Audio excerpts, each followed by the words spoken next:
This is the MixCoach Podcast, episode 110. On this episode of the podcast, Jon and I are going to be talking about 5 ways that you can freshen up your mix workflow. So stay tuned.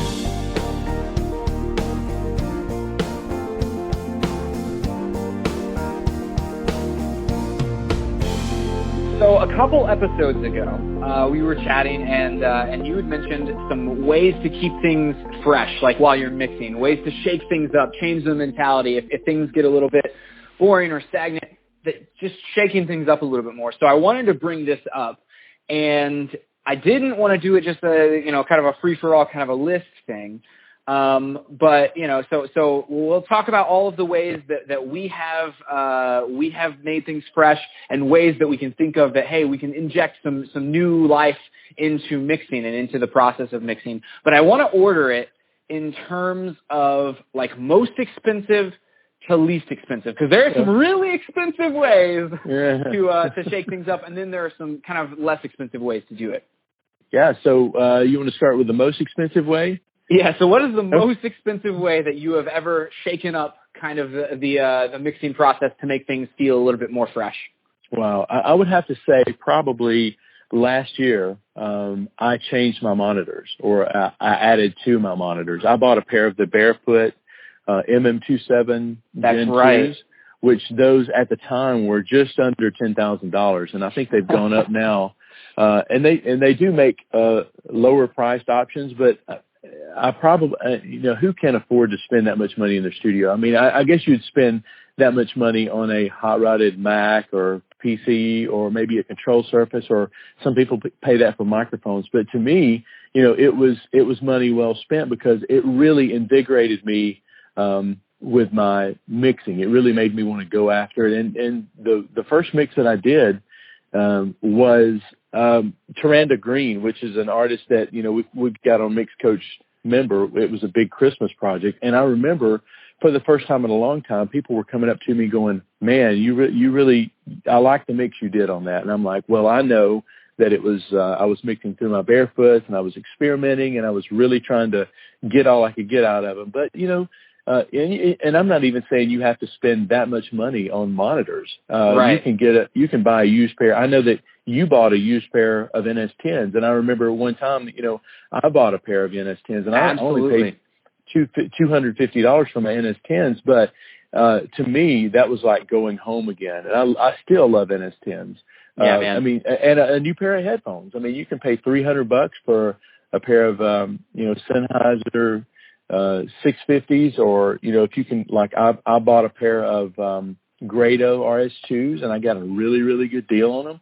Yeah. And a buddy of mine, Chris Graham, is a mastering engineer. He bought a pair of $100 Grados, and he said that he was loving mastering or referencing those. So you don't have to spend that much money, but definitely it's something that you have to spend money on. You can spend $10,000 on monitors, or you can spend $100 on headphones, but that is a way of getting a new zeal, a new method, maybe a new perspective on your mixing. It's just a little bit more expensive sometimes, yeah. Definitely, and I remember I added a sub to my studio. We moved to a larger place, and so like I had a lot more room in the studio, and so I added a sub, and like that really changes the perspective of like what you're listening to. It really helps to reshape kind of where you think things are, especially like you can even, like you said, you can even get like a pair of NS10s if you're mixing on Barefoots, and it's like, well, I'm still wanting to get that thing. If you get some NS10s, even the NS10s will change the way you think about mixing. So yeah, changing the monitor source is definitely a really cool way. What is the next way? I can think of one thing, and I think that you and I would be in agreement on this. But like plugins are kind of the next kind of step down as far as price goes, because they kind of range all across the map. But plugins are reasonably expensive, I would imagine. If you buy something. Yeah, I mean, there are, free options to plugins. I mean, there are companies that do promotions to, kind of get you into their, how their plugin works. And, there's a free option, and then there's an upgrade. But you can get plugins anywhere from free, up to, thousands of dollars for plugin bundles. But definitely, sometimes when I'm mixing and I mix a lot and I'm kind of, getting a little bit burnout on it or whatever, usually I can add a plugin. Now, you know, a lot of guys are saying, you know, no plugins, and I'm the same way. I don't think that you need to define your mixing with plugin. Definitely, mixes are not started with plugins. They're started with, you know, just practice and pushing faders, and definitely plugins can be something you can add. But you know, if you want to mix it up, feel a little bit fresh, you don't have to spend a lot of money. But, you know, and I'm not even saying you have to use that plug-in for long term. Right. Realistically, I mean, sometimes it's you buy a plug-in and well, here's an example. A friend of mine had the old gray vertical vac rack compressors. And he also had, you know, some vintage Neve mic pre's, and I knew, and he wanted to sell them. And I was like, well, I can't afford to spend what he's wanting and what these things are worth. So what I did was, you know, you've heard me tell this story before on some of my tutorials. I used the plugins. I even, if you could think of it like this, you could even borrow outboard gear or plugins from someone. But what I did was, since I knew I wasn't going to be able to buy what I did was I compared what I had with what I was using. So I kind of got that sound of the vac racks using 3 different compressors that I already own. So it didn't cost me anything to quote unquote buy a cheap plugin. I actually borrowed a hardware piece and modeled my plugins to make it sound like that.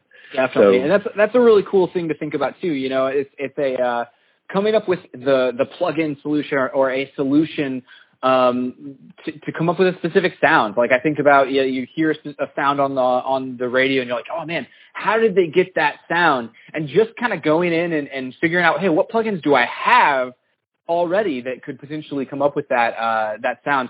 Like that's a really cool way to go about it. And that injects that creativity into it. So Kev, what's the next way? Like the next less expensive way? Right. Well, I would say probably just mixing a different genre of music. I think that the well-versed engineers, the guys that are the most versatile and the most ready to go about mixing whatever someone throws at them, are the guys that have mixed those styles before.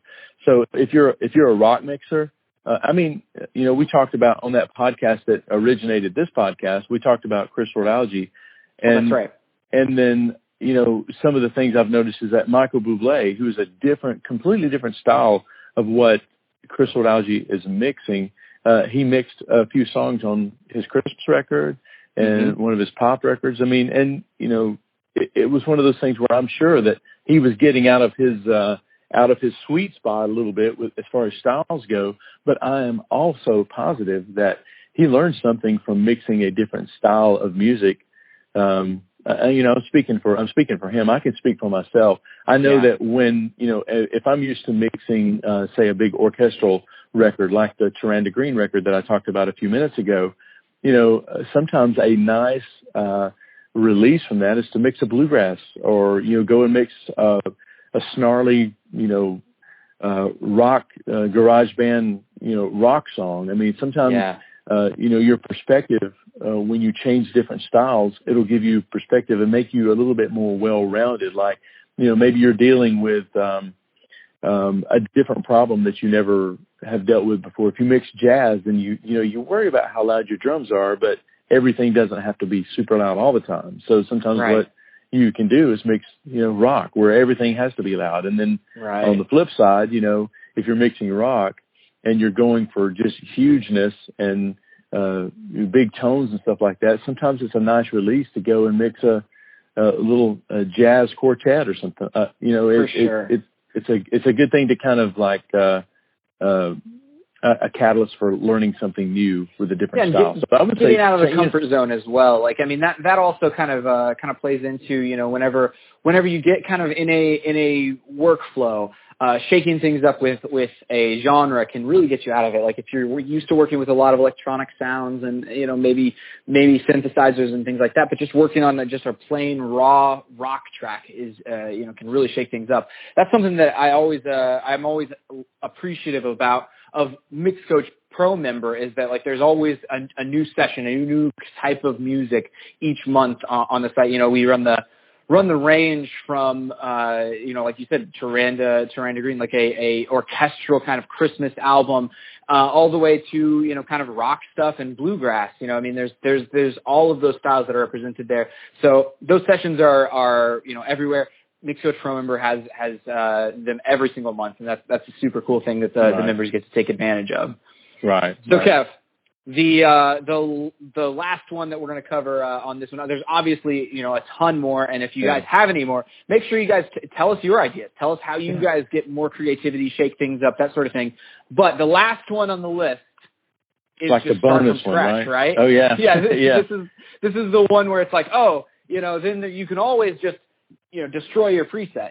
Basically, if you get in there to a session, start from complete scratch and try to think of it in a different way. Try to think of, a small thing that I tweaked up about my workflow a while back was moving the kick from the drum bus over to like a bass and kick bus to keep all of the kind of low end things over there. And that kind of changed the way I thought about it. And it was essentially, it wasn't necessarily destroying the entire preset, but it was kind of like, lifting the hood on the car and going, I think I could replace this part and get a little bit more gas mileage out of it, and so you just kind of change out these things. Like I said, the other side of that is you could completely dismantle the entire template and recreate it. But, I agree. I mean, there are days that, especially more so in the past than right now, but there were days that I would just pull up a song and I would say, okay, I'm going to find the ultimate snare verb. And then I would just go through all my verbs. I would stack, on my inserts, I would stack verbs up and I would bypass all but one. And I would pull up the absolute best snare verb for, let's say, a certain tempo of song. Like, let's just say we were doing a big ballad and I wanted the perfect big snare ballad verb. And then I would just stack them up and I would say, okay, A, B, C, or D, or E. And then, I would pick out one and I would say Kevin's big snare verb. And, that's another sidebar and an advantage of starting from scratch is like doing things opposite of what you would normally do. Now, if you're going to start from scratch, to be honest with you, you're not throwing away your old templates and your old presets. You're adding to them. You're kind of going at it at a different angle. Do you remember, I don't know if this is, way before your time, but you remember a Seinfeld episode when George Costanza, everything started going completely right for him. And they asked him what he was doing. He said, I'm doing the opposite of everything I've ever done. Yep. If a woman asks me where I live, I'll, instead of lying to her, I'll say, I live with my mom. And he said, everything's just going right. So, I mean, creating, starting from scratch would have to be a little bit like that. I would say that whatever your instinct is on these things where you're trying to mix things up, it's an exercise in not doing what you normally do. If you usually use a big plate reverb on your snare, maybe experiment with some rooms or some slapback or some convolution reverb of weird spaces. I mean, I would say, on those days, make it an exercise to do completely opposite what you normally would do. Yeah, there was some advice given to me. Whenever I first started out, so years and years ago at this point, but there's some advice that I got to keep things fresh on things and also to not overdo it that I always still abide to. And it was do 2 new things in each session, but don't do more than that if you can help it, and then don't, necessarily, just do them because, but like, doing 2 new things or doing 1 new thing each session, each mix, just something that's slightly different. Use a different reverb or use a different style of delay or use, just a different way to do it. And occasionally, like, you'll hit on some gold. Occasionally, you'll spend 10 minutes on it and you'll say, that was a fun creative endeavor, doesn't fit in the mix, and you remove it. But occasionally you'll hit on gold and you'll be like, man, why have I not been doing, my parallel compression this way for the past, 3 years? And then you kind of integrate that then into your workflow going forward. And so, just because you're trying something completely new, trying something completely different, like you said, it's not necessarily, that you're throwing away everything that you've learned or everything that you've known. It gets worked in. And sometimes you'll hit on gold. Occasionally you'll hit on that one thing that's like, ooh, that is exactly what I wanted. So yeah, dude, I love that tip, man. Awesome. Well, this has been the MixCoach podcast. And this was actually brought to you by MixCoach Pro member. If you really want to move the needle on your mixing, the best way to get better is to mix consistently, ask questions, and get feedback. That's why every month at MixCoach Member, we give members a session download, a video tutorial covering that session, a live Q&A member, a webinar with Kevin and Jon, and the chance for mixed feedback from coaches. Head over to mixcoachmember.com. This is the MixCoach Podcast, episode 1010. 1010?